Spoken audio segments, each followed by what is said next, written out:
Hey guys, Casey here with Lions Den Investments and Reviews. Hope you guys are having a good day.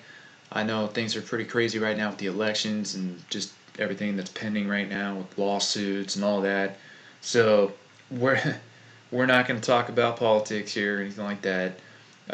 Today's video, I just wanted to simply cover, 10 ways to bounce back from a heavy spending month on your credit card. And that's an article by MSN Money, and it just got me thinking here a couple nights ago when I saw this article about making my own list, basically of ways you can pay down debt. Okay, this channel is about investing for the most part, but the thing is, if you don't have any money available to you as far as cash flow, you're not going to be able to invest. Okay, so in other words, if you have a lot of debt, you're not going to be able to do anything. And if your cash flow isn't at least like a 50 to 50 debt to income ratio, I wouldn't even really consider heavily investing yet until you've at least hit a goal of say like 50% cash flow versus 50% debt. And what I'm talking about here when I say cash flow is at the end of the month, after you've paid all your bills, electricity, car, mortgage, all of that, even your gas for your car, your groceries, after all that has been accounted for, how much money do you have left over at the end of the month?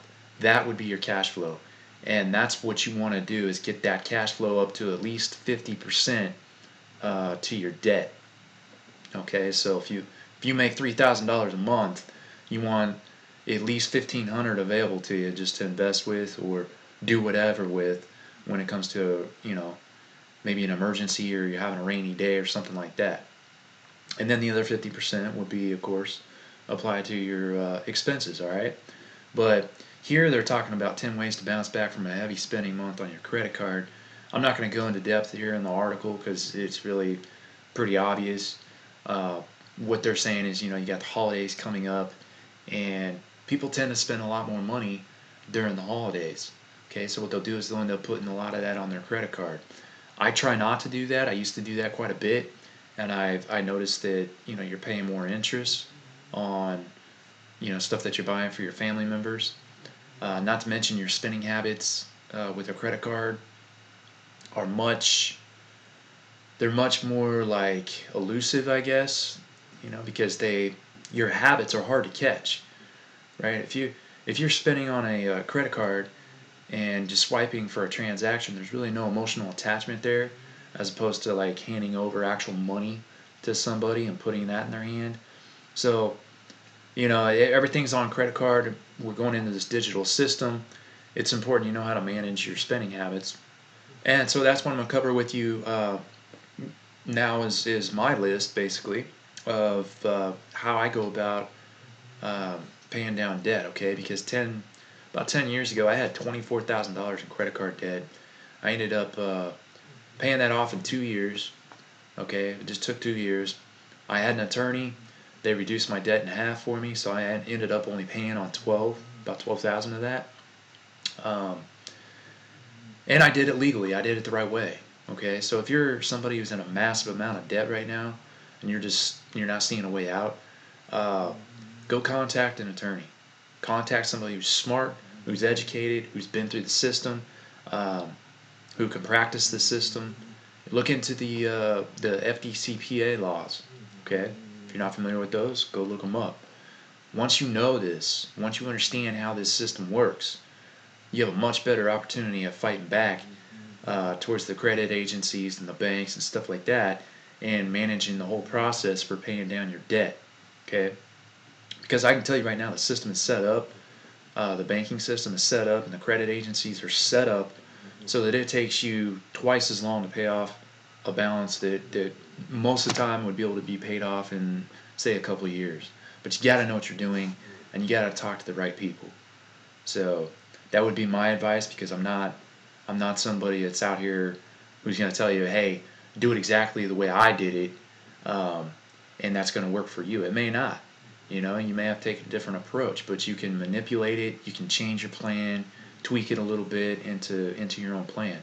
So getting started again, like I was saying, with this list, your goal is to achieve a 50 50-50 ratio on your debt to income, and then you want to get 50% cash flow, okay, to your debt and expenses.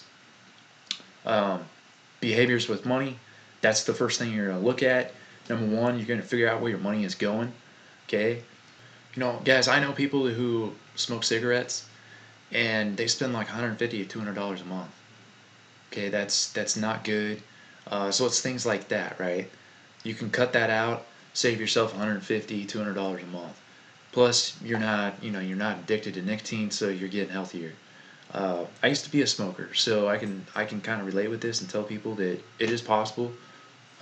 Took me a while to do that, but figure out where your money's going. Okay, if you're spending $300 on fast food every month, cut that out. Start going to the grocery store and getting a new meal plan together for yourself. Uh, Number two is stop the bleeding, change the spending habits. So those are some examples that I just showed you or just talked about. Number three is what is the lowest balance you have on your credit card, okay? Attack that first. So right now I've got two credit cards. One I paid off, the other I've only got a $2,000 balance. Okay, so that's my lowest payment. So if I want to pay off my credit cards, that's the first one I attack.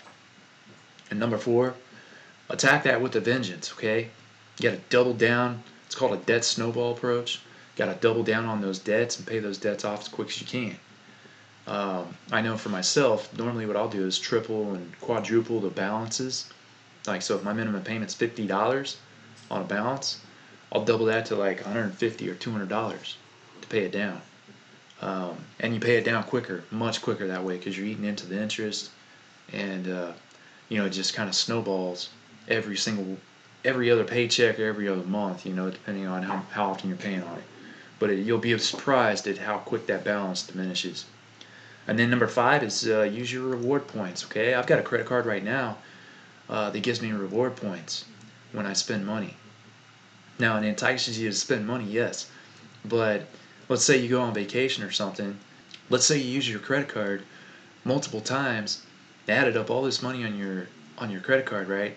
But you've got a choice there, okay?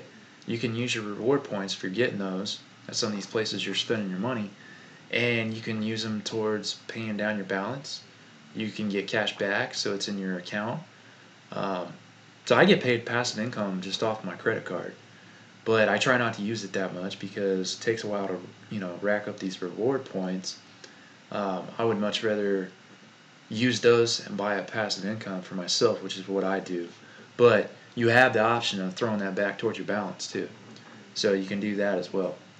But guys, pay down the debt, get out of debt, because once you have money, then you can invest. Okay, so that's all I'm gonna end this video with. Really, I mean, it's straight to the point. If you guys like the information you're getting in this channel, hit the like button, subscribe to the channel. I'll be having shooting much more content here shortly on everything from blockchain to companies that are out there that you can invest in, risk exposure when it comes to the markets. You name it, we'll talk about it. Okay, so I will talk to you guys later. Take care and be safe.